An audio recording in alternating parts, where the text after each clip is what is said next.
Hello everyone, welcome to Auspol Explained. I'm David, your long curly haired host, and today I've got a special guest with me. I've come to his office to bother him and ask him questions about elections. Can you please introduce yourself? Sure, David. I'm Robert Kennedy, the bespectacled Electoral Commissioner for Western Australia. You're the Electoral Commissioner for the West Australian Electoral Commission.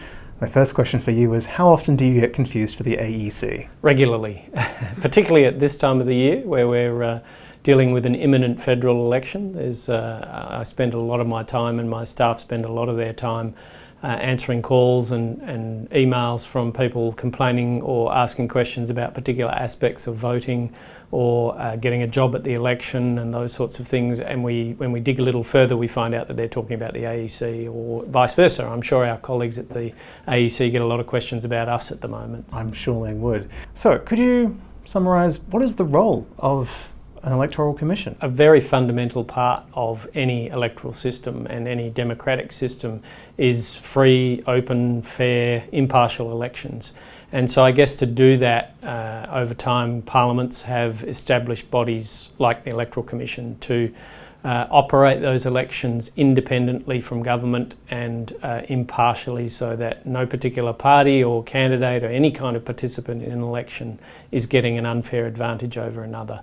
Parliament might write the rules that an election is run by, but it's the Electoral Commission that has to interpret those rules and apply them evenly at the election. So because you're completely impartial, if I ask you things like who you think's going to win the election, you would say? I always say the answer to that question that's not my job. My job is just to run the election, not make a guess about who's going to win. That is also similar for me, minus the running election part. I don't do that. But people are like, who do you think's going to win? I'm like, I don't know, vote, like figure it out yourself. My chief aim is to get people to vote. I don't care who they vote for and how they vote. My aim is to get them to a polling place and filling out a ballot paper. Well, you care about how they vote in that you want them to vote correctly. I want them to vote correctly, you're quite right, that's right. I want them to fill out that ballot paper correctly so that their vote does count, but in terms of the order that they fill out boxes and who gets their number one vote, I'm not remotely interested. I'm more interested in them actually filling out the ballot paper correctly so that their vote will count. Speaking of voting, why do it? Other than it is compulsory, but people don't like being told you have to do this. So what's the point? Yeah, I get this question a lot, particularly when I'm doing talkback on radio or I'm in a polling place and people realise who I am. They often say, why do we have to do this? Why do we have to turn up on this particular day? And I think, if often when you start questioning them, they realise the significance themselves. I say things like, the aim of an election is to choose people to represent us for the next 4 years in a parliament. And that's an incredibly important part of democracy and the success of a democracy. And if you don't have your say, if you don't vote, then you're not having your say on who that representative is going to be for you, who's going to speak on your behalf, essentially, for the next 4 years. And I think that's a really important thing for people to do. Something I said to my own son the other night, who's voting for the first time at this state election, was that if he doesn't vote or he doesn't fill out the ballot paper properly, or he does a deliberate donkey vote, which he was kind of joking about doing, all I have to do is turn up and mark the ballot paper however I want, draw something on it, and I'm done, all good. What I said to him is, you're effectively giving up your chance to have a say, and you're giving it to me or mum or your brother or sister. You're passing that opportunity to have your say onto someone else. And I think that really resonated with him as an 18-year-old. He was like, "There's no way I'm doing that. I don't want to give my power that I have here to influence an outcome to someone else." So I often say that to people. Let's talk about the actual process of making sure as many people as possible can vote. Western Australia is massive. If we were to separate from the rest of Australia, if that were to happen, we would still be in the top 10 largest countries in the world. Mm-hmm. Like the land mass is huge. I think the AEC would probably be happy about it if we did. So some of the challenges they face with Western Australia. Well, let's talk about those challenges. What are the challenges and how do you overcome dealing with such a large state? So look at, the size of Western Australia from Kununurra down to, Eucla in the south and across to Perth. So we have to get ballot papers for an election out to 700 polling places across the state. They'll be that geographically dispersed. We got hit by a cyclone just recently in the northwest of Western Australia, and that caused flooding, which cut the main road to the Kimberley, our district of Kimberley, which is our far north regional district. So the question was, okay, early polling, which started yesterday, is starting in a few days' time. How are we going to get ballot papers there?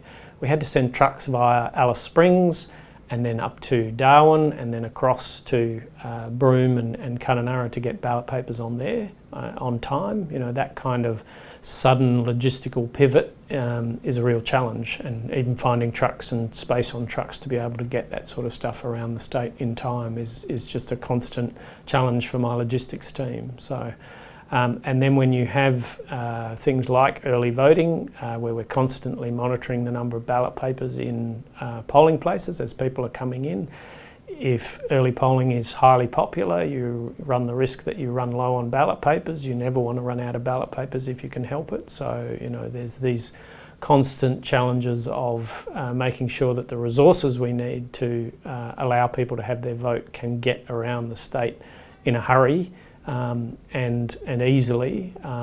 One of the other logistical challenges we face is finding suitable venues to use. So, traditionally, voting occurs in schools on a Saturday. Fantastic, schools are well set up for this sort of thing. They've got open areas that we can use easily. There's no other function happening on a Saturday, so we've got the place to ourselves. Early voting's a completely different beast. It happens during the week, during business hours.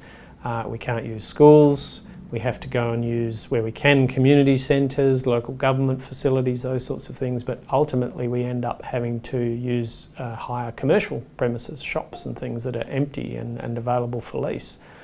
So we have to negotiate with landlords who aren't particularly interested in an organisation who's going to be there for 7 weeks, you know, and bring a couple of thousand people into their car parks over 10 days, you know, and create some problems for them and that sort of thing. So it's a real challenge from the logistical side of things, just getting enough venues and materials around for everyone to be able to participate in an election.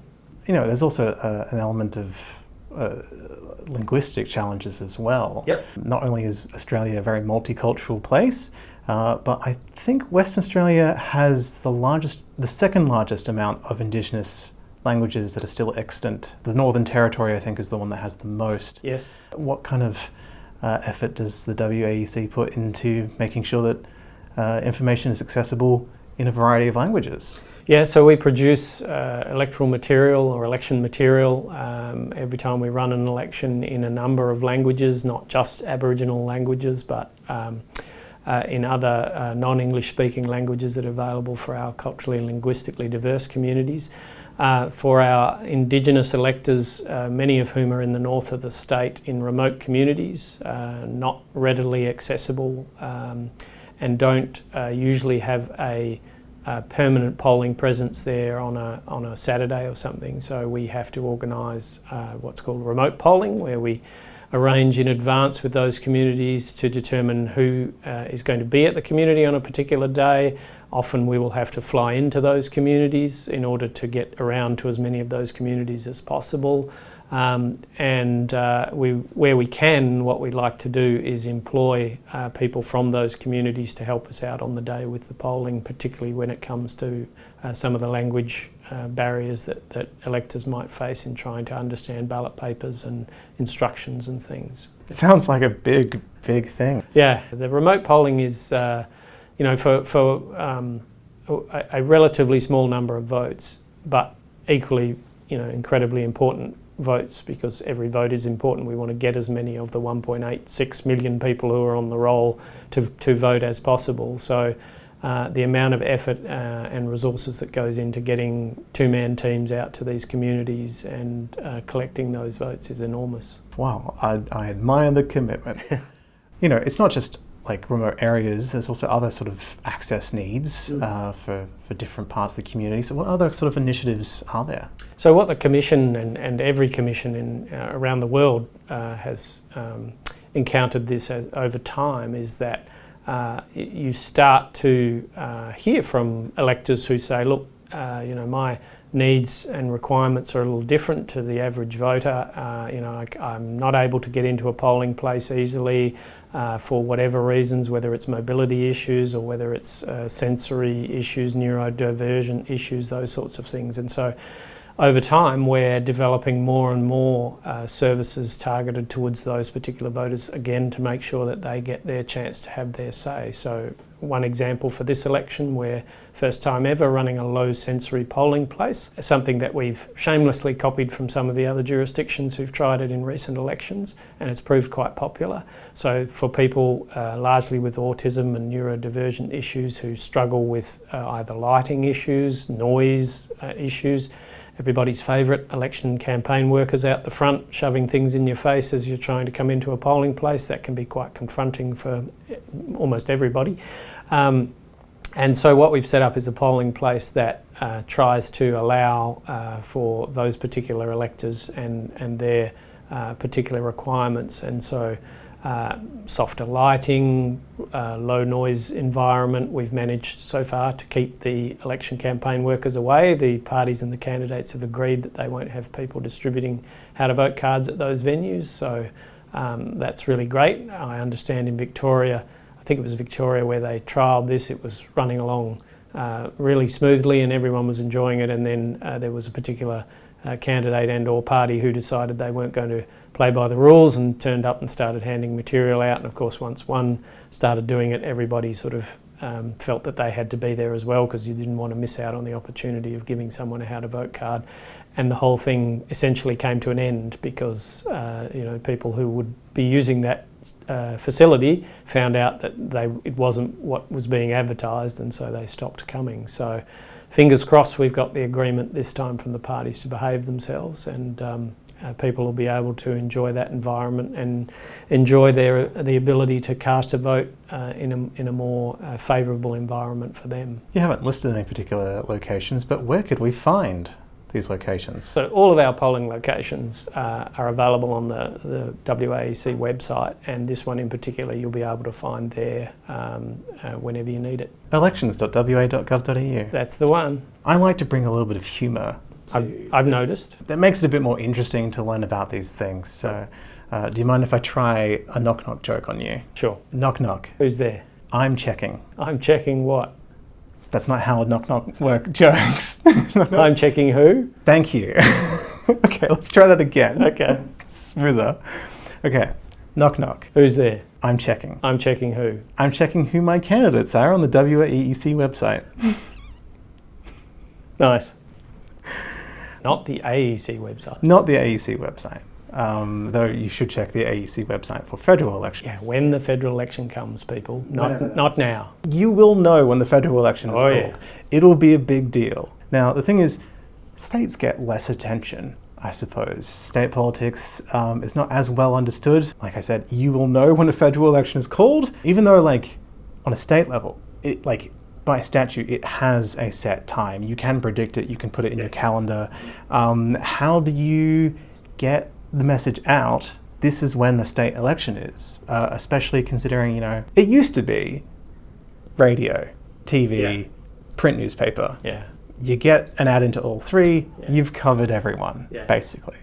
Now it's like, there's so much social media, but it's not like social media is a thing. No. There is like so much social media. People can just like really be on one part of the internet. So like, how do you tell people, hey, it's happening? I remember even in 2021, which was my first state election, my media people at the time saying, gotta have, full page ads in the West Australian, hard copy ads in the West Australian, which we did. And there are definitely still a cohort of electors who will be looking for that information in those particular areas. But yeah, you're right, social media is now the chief medium that we're getting those messages out, and we simply do that by trying to get onto as many channels as we can. And one of the more effective ways we've found, ironically, is when people enrol, they provide us with a mobile number usually and or an email address,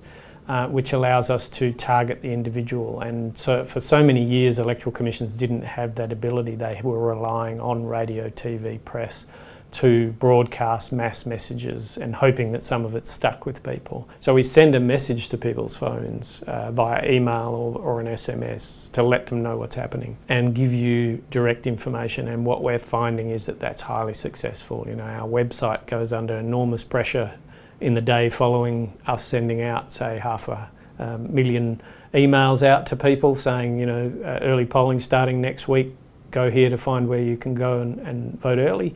And suddenly our website comes under pressure. Our call centre gets a massive phone calls from people. So, you know, it's nice to know that that's an effective way of doing it. And I guess that's how electors, in a way, are now used to getting everything, not just election material, anything served up to them individually, you know, via their personal devices and via their personal accounts and things, whether it's streaming services or social media or whatever. And so they're almost expecting us to just simply move with that time as well. Why? Well, you know, if we weren't doing it, the question would be, why aren't I getting personalised, you know, information from you about where my nearest polling places are, the times that I can go to those polling places, who are my candidates, all those sorts of things. To be honest, it's a more cost-effective way to do it. You know, for us to send 900,000 emails costs a fraction of what it would cost for us to put a full two-page spread in a newspaper in WA. So it's one of the upsides of the change in communications, is it is becoming more cost-effective to communicate with electors. People are getting lots of information on their phones. Not all of it is necessarily trustworthy on the vast, you know, purgatory of the internet. So, like, what are electoral commissions doing to tackling, you know, misinformation and disinformation? Yeah, so I started in the role at the beginning of the COVID pandemic in 2020. And I don't think I really realised when I started as Electoral Commissioner how much time I would spend countering misinformation and disinformation that is out in the world and that people come to us with. And the good part of that is that we would like them to come to us and say, oh, we've read this, we've heard this, you know, we understand that you're doing this with ballot papers this time, or that our voting, the way we vote in the upper house has changed. And we can say, yes, it has. Great. Here's the explanation. But unfortunately, alongside that, you do get the other conspiracy theories that come along. Why do we have to use pencils? Is that because your people behind the scenes rub out numbers on ballot papers and things like this? Well, is it? Give me the chance, you know, let me give you the chance now to say my people are so busy counting votes and organising things after you've voted, they do not have the time to sit around and erase people's votes and change votes and all this sort of thing. You know, your vote goes into a sealed ballot box. As soon as you have finished voting, it does not get opened until 6 p.m. on election night. We're legally not able to open any of those ballot boxes. And we will only start counting the votes at that time. So there is very little time for anyone to be interfering with votes, and it does not happen, and it cannot happen because of the processes that we've put in place. But still people will say things like, why pencils? And the simple answer, and there's usually a simple answer behind every good conspiracy, is that pencils are cheaper and they don't dry out every 4 years. You know, I've got to buy, I don't know, over 1 million pencils every 4 years so that we've got these things ready for people to use. A percentage of them don't survive the election, so we buy a certain number every 4 years. But if I was buying, you know, big biros, maybe 90% of them would be useless by the time we got around to the next state election. So we just use pencils because it's easier and simpler, and people seem to like it. What I do say to people who say, tell me about the theories about pencils and why we use them is, if you want to bring your own pen, bring your own pen. We don't have a problem with that. You can bring a biro in and you can mark your ballot paper in pen if that makes you feel safe about what's happening with your ballot paper. I believe, now correct me if I'm wrong, but the instrument in which you mark your ballot is not like legally required to be X, Y, or Z. Like, it doesn't have to be a pencil, It doesn't have to be a pen. So long as you mark your ballot accurately and the intention of the voter is clear, yes, it is a formal ballot. Yes. So I could bring a texter. No, preferably not. Oh, why not? Texters and highlighters particularly on the upper house ballot paper, are really hard for a scanning machine to read. And for those who love their elections and love to express their preferences for particular candidates and vote below the line on an upper house ballot paper, it is so laborious to count those particular votes by hand that we put them through a scanning machine. And the scanner reads, thanks to optical character recognition, it reads the numbers that you've written in those boxes. And for some reason, don't ask me the technical explanation, textures and highlighters don't show up as well, and the scanner fails to read them, and so you risk that your ballot paper won't be read properly if you're voting below the line. So we say use something dark, pen, pencil, something that's going to be easily read. I guess also, leaving aside the scanning side of it, it's harder too for someone who's just worked a 10-hour shift at a polling place and is being asked to count votes. And if you've used a fluorescent coloured highlighter, it's a bit hard to see, which boxes you've marked and things. Whereas if you've used a HB pencil, it's very clear where your 1 has gone and where your 2 has gone, and so on. And so it's a bit easier on the poor person who's counting the vote at the end of the night. Well, I need to correct myself then. I made a short a long time ago where I'm like, you can use all these things technically, so long as your voter's intention is clear. You can still use them.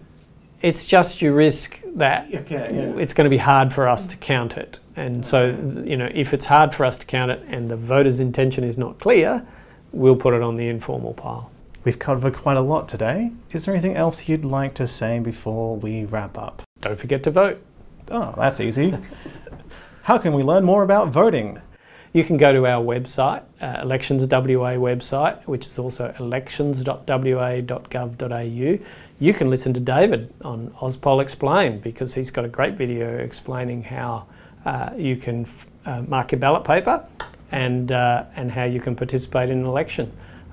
If you don't want to go and listen to David's lame jokes on his site, then you can come to elections.wa.gov.au, where you will not be exposed to any jokes. Wow, Electoral Commissioner approved. Though, again, the WAEC is the official source of information. So, thank you for the plug. But do go to their website over mine for official information about how things work. Thank you very much for talking with us today. Hope you have a wonderful rest of your day, and good on you, for that seems like a weird way. Good on you. You know what?